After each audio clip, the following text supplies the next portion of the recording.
존경하는 시니어 여러분 안녕하세요. 유익한 건강취미 생활 정보를 전해드리는 행복하고 건강한 시니어 TV, 행건TV. 여러분의 행복 건강 도우미 도행건입니다. 오늘은 최근에 많은 분들이 관심을 가지고 있는 우울증과 불안장애에 대해 영상을 정성껏 준비했습니다. 잠은 오는데 마음이 무겁고 이유 없이 가슴이 두근거린다면 이미 신호가 시작된 겁니다.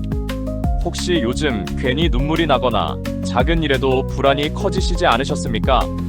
시니어분들 중 많은 분들이 이것을 단순한 노화, 성격 문제라고 넘기지만 세계보건기구는 우울과 불안이 노년기 삶의 질을 급격히 무너뜨리는 주요 원인이라고 경고하고 있습니다. 오늘 영상에서는 약에만 의존하지 않고도 우울증과 불안장애를 스스로 다스릴 수 있는 구체적인 방법을 차근차근 알려드리겠습니다. 영상 마지막에는 시니어 분들께 우울증과 불안장애 퇴치를 위한 핵꿀팁과 비용 절감 팁도 전해드릴 테니 끝까지 시청 부탁드립니다. 아직 구독과 좋아요를 눌러주지 않으셨다면 지금 영상 바로 밑에 구독과 좋아요를 꾹 눌러주세요. 여러분들께 정말 보물 같은 영상으로 보답해드리겠습니다. 구독하시면 시니어 건강 영상을 정기적으로 편하게 받아보실 수 있습니다. 소중한 분들께도 널리 공유 부탁드립니다. 자, 그럼 시작하겠습니다.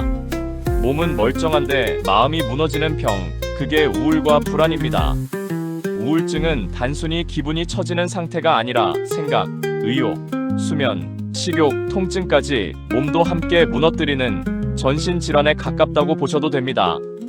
불안장애는 겁이 많은 성격의 문제가 아니라 뇌의 경보장치가 과민해져서 위험하지 않은 상황에서도 몸이 먼저 반응하는 상태를 말합니다. 그래서 가슴 두근거림, 숨이 가빠짐, 속이 메스꺼움, 손발 떨림 같은 신체 증상이 먼저 느껴져 본인은 심장병, 위장병만 의심하는 경우가 많습니다. 특히 시니어분들은 나이 들어서 그렇지 하고 참고 버티다가 식사와 잠이 무너지면서 근력과 면역까지 떨어져 실제로 낙상, 만성질환 악화로 이어질 수 있습니다.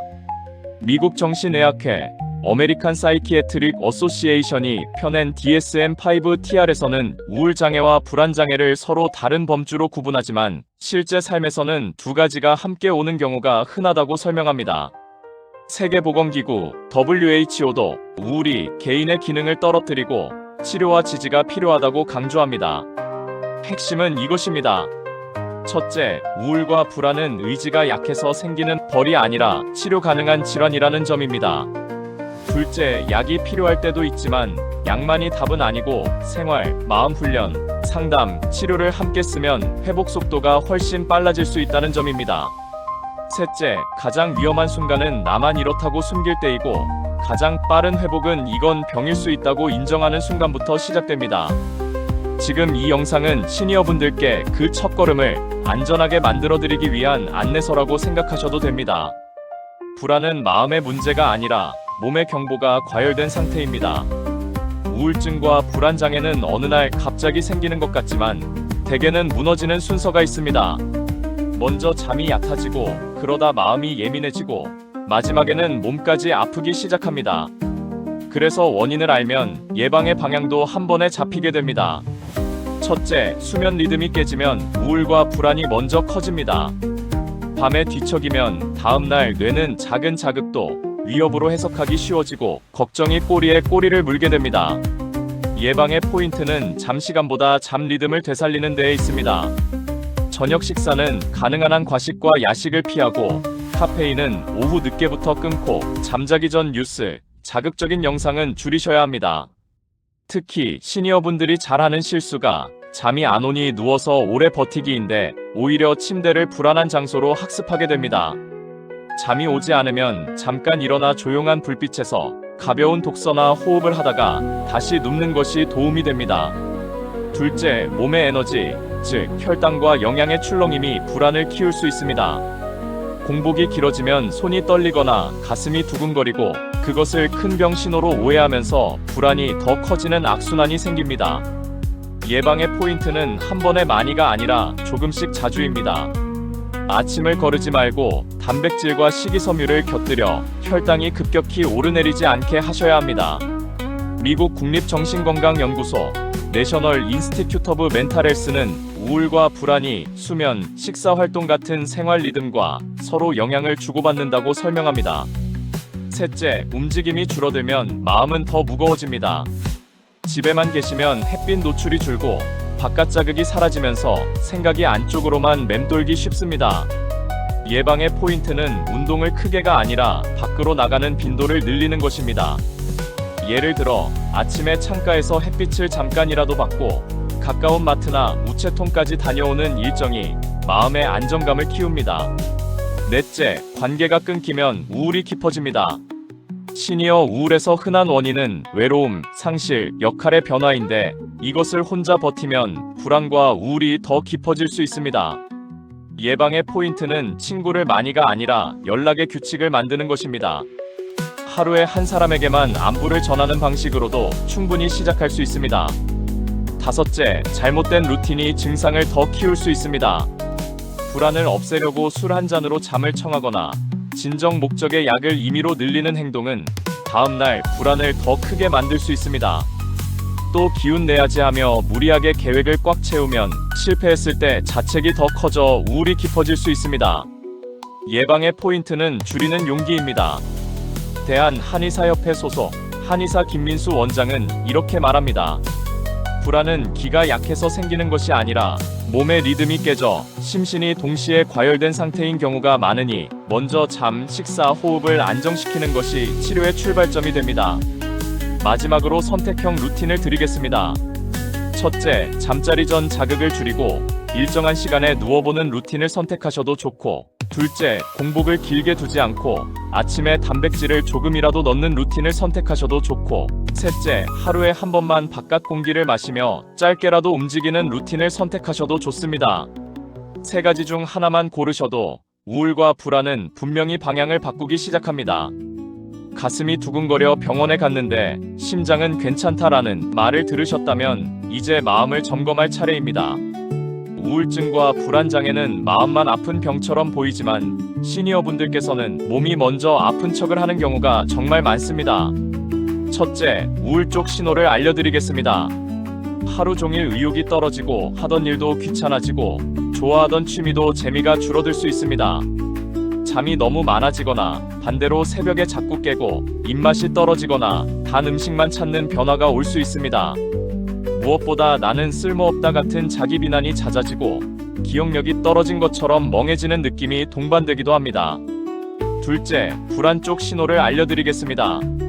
가슴 두근거림, 숨이 답답함, 식은땀, 손발 떨림, 속울렁거림 같은 신체 반응이 갑자기 올라오고 머릿속은 최악의 시나리오로 달려가기 쉽습니다. 자꾸 확인하고 또 확인하는 습관, 예를 들어 문 잠금, 가스불, 약 복용을 과하게 점검하는 행동이 늘기도 합니다. 셋째, 시니어분들이 특히 놓치기 쉬운 경고 신호가 있습니다. 이유 없는 통증이 늘고 병원 검사에서는 뚜렷한 이상이 없다고 하는데도 몸이 계속 불편한 경우가 그렇습니다. 또 가족이 보기에는 표정이 줄고 말수가 줄었는데 본인은 그냥 피곤하다고만 말하는 경우도 흔합니다. 이제 자가 인식 점수표로 바로 점검해 보겠습니다. 지난 2주 동안을 떠올리시고 해당되면 점수를 주시면 됩니다. 전혀 아니다는 0점, 가끔 그렇다는 1점, 자주 그렇다는 2점, 거의 매일 그렇다는 3점으로 계산하시면 됩니다. 1. 기분이 가라앉거나 공허함이 자주 느껴졌습니다. 2. 즐겁던 일이 재미가 줄었습니다. 3. 잠이 들기 어렵거나 새벽에 자주 깼습니다. 4. 식욕이 줄거나 폭식이 늘었습니다. 5. 이유 없이 피곤하고 몸이 무겁습니다. 6. 작은 일에도 걱정이 멈추지 않습니다. 7. 가슴 두근거림, 숨가쁨 같은 불안 신체 증상이 있었습니다. 8. 집중이 잘 안되고 머리가 뿌였습니다. 9. 사람 만나는 것이 부담스럽고 피하고 싶었습니다. 10. 내 삶이 의미 없다는 생각이 스쳤습니다. 점수 합계가 8점 이상이면 생활 루틴 조정만으로 버티지 말고 상담이나 진료를 한번 받아보시는 것이 안전합니다. 점수 합계가 15점 이상이면 치료가 필요한 수준일 가능성이 높으니 정신건강의학과 전문의 또는 지역 정신건강복지센터 상담을 빠르게 권합니다. 그리고 위 10개의 문항이 자주 해당되거나 스스로를 해치고 싶은 생각이 들면 그 순간은 혼자 견디지 마시고 지금 바로 가족 또는 119 또는 자살 예방 상담 전화 국번 없이 1393번으로 전화하셔서 긴급 도움을 요청하셔야 합니다. 서울대학교 병원 정신건강의학과 의료진도 우울과 불안은 조기 개입이 예후를 크게 바꿀 수 있다고 설명해왔고 치료는 빠를수록 회복이 쉬워집니다. 지금 이 점검은 낙인이 아니라 회복의 시작을 위한 안전벨트라고 기억하시면 됩니다. 우울과 불안은 마음 약한 사람만의 문제가 아니라 이미 많은 사람들이 겪고 있는 대표적인 질환입니다. 시니어분들이 이 주제를 더 무겁게 봐야 하는 이유는 통계가 우리에게 방향을 보여주기 때문입니다. 첫째, 세계 흐름부터 보겠습니다. 세계보건기구 WHO는 70세 이상 인구에서 정신질환을 겪는 비율이 약 14.1%라고 밝히면서 그중 가장 흔한 문제가 우울과 불안이라고 설명합니다. 또 같은 자료에서 70세 이상이 전 세계 자살 사망의 약 16.6%를 차지한다고 제시하고 있어 노년기 마음 건강이 생명과도 연결된다는 점을 강조합니다. 둘째, 한국 시니어의 우울과 불안은 외로움이 커질수록 함께 심해지는 경우가 많습니다. 국제학술지 사이언티픽 리포트에 실린 국내 연구는 2023년 기준 한국 노인의 우울 증상 유병률이 11.3%로 보고된다고 소개하면서 사회적 고립과의 연관성을 함께 다룹니다. 또 국민건강영양조사 2021 자료를 분석한 보건의료산업학회지 연구에서 65세 이상을 대상으로 범불안장애 관련 요인을 분석하며 시니어 불안이 결코 드문 문제가 아니라고 지적합니다. 셋째, 최근 트렌드는 혼자 버티는 시니어가 늘어난다는 점입니다. 서울의 고독, 외로움 대책을 다룬 보도에서는 1인 가구 증가와 외로움이 사회 문제로 커지고 있다는 것을 보여주고 이런 흐름이 계속되면 우울과 불안을 겪는 분들이 더 늘어나고 증상도 더 깊어질 수 있습니다. 또 OECD는 고령층의 자살률이 젊은 층보다 높게 나타나는 경향을 제시해 시니어 시기의 마음 돌봄이 더 늦기 전에 필요하다는 메시지를 줍니다. 정리하면 우울과 불안은 개인의 약점이 아니라 고령화, 고립, 생활 리듬 붕괴가 겹치며 커지는 시대의 병입니다. 자, 그럼 잠시 눈을 쉬셨다가 다음으로 실제 사례와 검사 및 여러가지 치료 방법에 대해 알려드리겠습니다.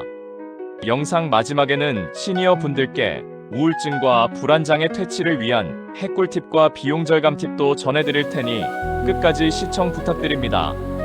아직 구독과 좋아요를 눌러주지 않으셨다면 지금 영상 바로 밑에 구독과 좋아요를 꾹 눌러주세요. 여러분들께 정말 보물 같은 영상으로 보답해드리겠습니다. 구독하시면 시니어 건강 영상을 정기적으로 편하게 받아보실 수 있습니다. 소중한 분들께도 널리 공유 부탁드립니다. 자, 다음 이야기를 시작하기 전에 오늘 주제와 딱 맞는 깜짝 퀴즈 하나 드리겠습니다. 혹시 하루 종일 같은 생각이 머릿속에서 계속 반복되신 적 있으십니까? 왜 나는 이럴까? 이러다 큰일 나는 건 아닐까? 이 생각이 멈추지 않는다면 지금 이 순간이 가장 위험한 신호일 수도 있습니다. 그렇다면 여기서 질문 드리겠습니다. 이 반복되는 생각을 가장 빠르게 끊는 방법은 무엇일까요? 자, 보기를 잘 들어보십시오. 첫째, 따뜻한 차를 마신다. 둘째, 손바닥을 탁 치며 멈춤이라고 말한다. 셋째, 음악을 크게 틀고 집중한다. 넷째, 잠을 자려고 누워버린다. 이 중에서 단 30초 만에 생각의 폭주를 끊는 방법은 무엇일까요? 정답은 영상 후반에 공개됩니다. 자, 그럼 다음 이야기를 시작하겠습니다. 지금부터 시작되는 이야기, 놓치면 정말 후회하실 수도 있습니다. 우울은 단순한 기분 문제가 아니라 방치하면 몸까지 영향을 주는 질환입니다. 첫째, 72세 김모 어르신 이야기를 들려드리겠습니다. 남편이 먼저 세상을 떠난 뒤로 김모 어르신은 하루가 조용해졌고 처음에는 스스로에게 이렇게 말했습니다. 내가 약해져서 그래, 시간이 지나면 괜찮아질 거야. 그런데 밤이 되면 잠이 오지 않았고 낮에는 가슴이 답답해지며 이유 없이 눈물이 났습니다. 그래도 병원에 가는 것은 겁이 났고 주변 시선이 부담스러워 그냥 참고 버티셨습니다. 결국 어느 날 장을 보러 나갔다가 갑자기 숨이 막히고 심장이 미친 듯이 뛰면서 쓰러질 것 같은 공포가 밀려왔습니다. 응급실에서 심전도와 피검사를 했지만 큰 이상이 없다는 말만 들었고, 그럼 나는 대체 왜 이러지? 라는 불안이 더 커졌습니다. 그 뒤로는 외출이 두려워 집에만 계셨고, 밥맛이 떨어지며 체중이 빠지고 근력이 줄어 계단에서 휘청거리는 날이 잦아졌습니다. 그러다 비 오는 날 현관에서 미끄러져 손목을 다치고 나서야 가족과 함께 정신건강의학과 진료를 받았습니다.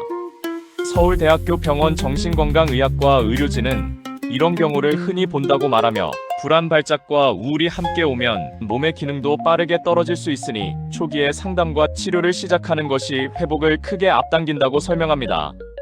김모 어르신은 치료를 시작하고 나서야 깨달았다고 합니다. 내가 게을러서가 아니었구나. 병이었구나.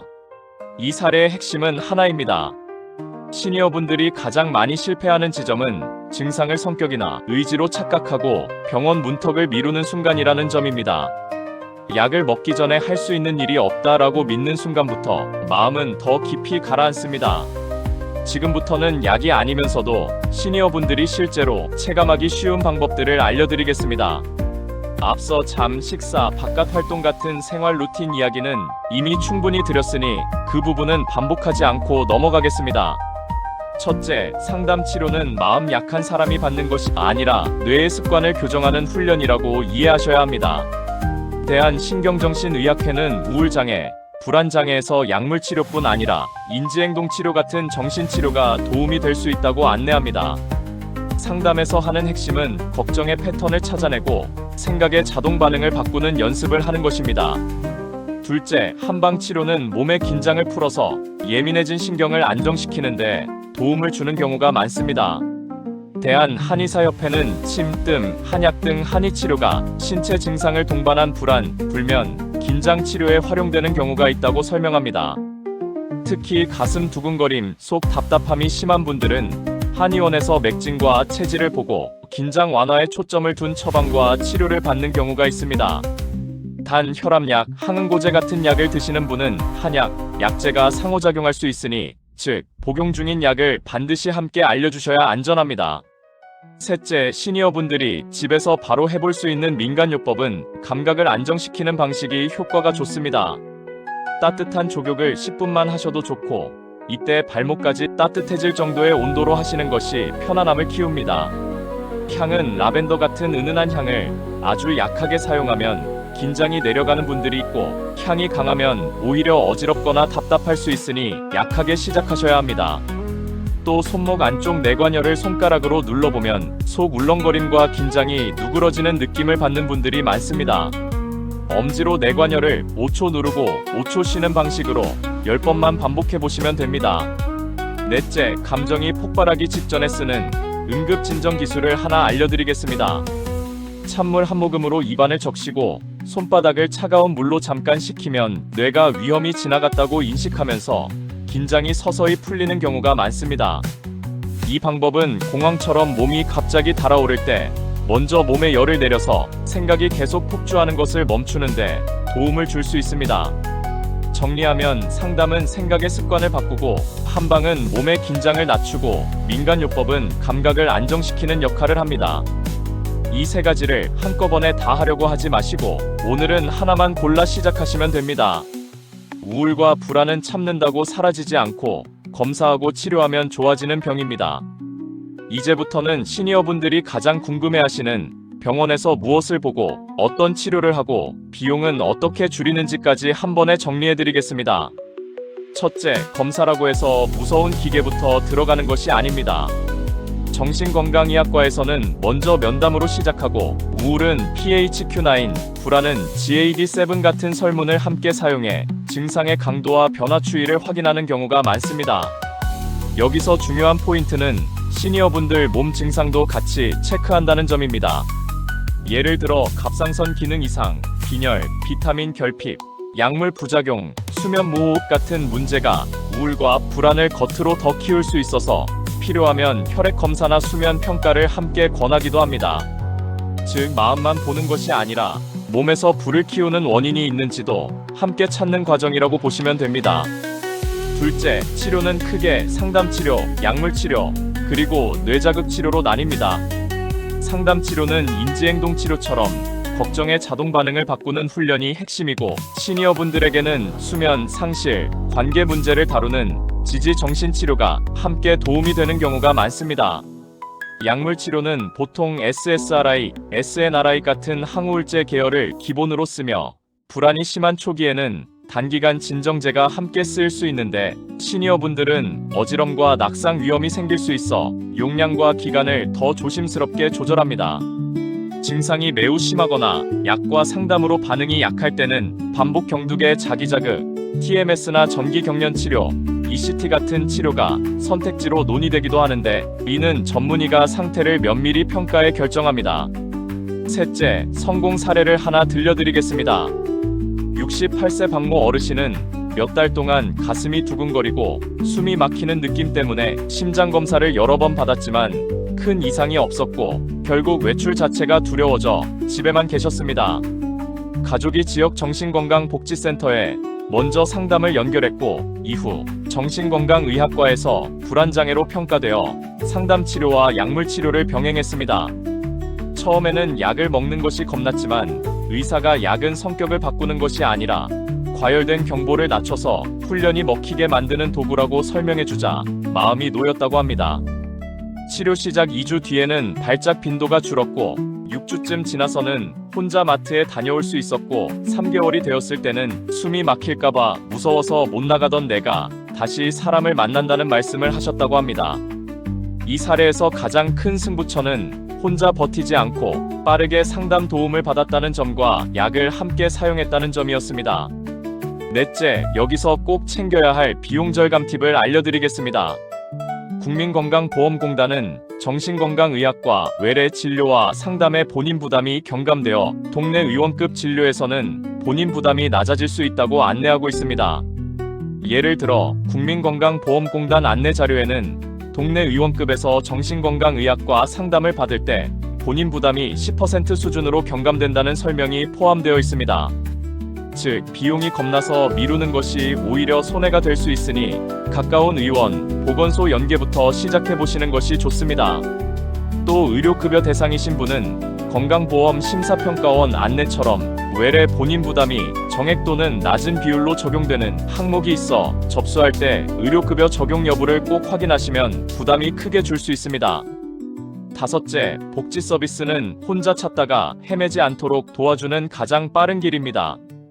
보건복지부는 전국 정신건강복지센터 체계를 통해 상담, 사례관리, 치료 연계를 제공한다고 안내하고 있고, 연결이 필요하면 보건복지 상담센터 129를 이용해 안내를 받을 수 있다고 설명합니다. 보건복지 상담센터 129 안내 페이지에는 정신건강 상담을 포함한 긴급 지원 상담을 24시간 제공한다는 내용이 안내되어 있어 밤에 불안이 확 올라오는 분들도 도움 요청 창구를 미리 알아두시면 좋습니다. 그리고 극단적인 생각이 들거나 위기 상황이 느껴질 때는 보건복지부에서 운영하는 자살 예방 상담 전화 1393을 이용하실 수 있습니다. 극단적인 생각이 스칠 때는 절대 혼자 견디지 마시고 바로 연락하셔야 합니다. 정리하면 우울과 불안은 검사로 강도를 확인하고 상담과 치료로 충분히 회복할 수 있으며, 비용과 복지 서비스까지 함께 쓰면 회복 속도가 훨씬 빨라질 수 있습니다. 오늘 말씀드린 내용 중 단 2가지만 기억하셔도 무너지는 마음의 속도를 늦출 수 있습니다. 지금부터 핵심만 딱 잡아드리겠습니다. 첫째, 우울증과 불안장애는 의지 부족이 아니라 뇌와 몸이 과하게 예민해진 상태에서 나타나는 치료 가능한 질환이라는 점을 기억하셔야 합니다. 둘째, 잠, 식사, 활동, 사람과의 연결이 무너지기 시작하면 마음도 빠르게 흔들릴 수 있으니 초기에 알아차리는 것이 가장 중요합니다. 셋째, 몸 증상만 붙잡고 버티기보다 검사와 상담, 그리고 치료를 함께 시작할수록 회복은 더 빨라질 수 있습니다. 적절한 검사로 지금 상태가 어느 정도인지 확인하고 상담, 약물 치료를 함께 쓰면 회복이 훨씬 쉬워질 수 있습니다.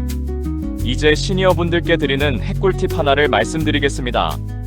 우울과 불안에 유독 좋은 쉬운 방법은 걱정 예약 노트 한 장입니다. 하루 딱 3분만 시간을 정해 걱정을 종이에 적고 맨 아래에 지금 할 수 있는 한 가지 행동만 적어 보시면 됩니다. 그러고 나서 종이를 접어 서랍에 넣어 두시면 됩니다.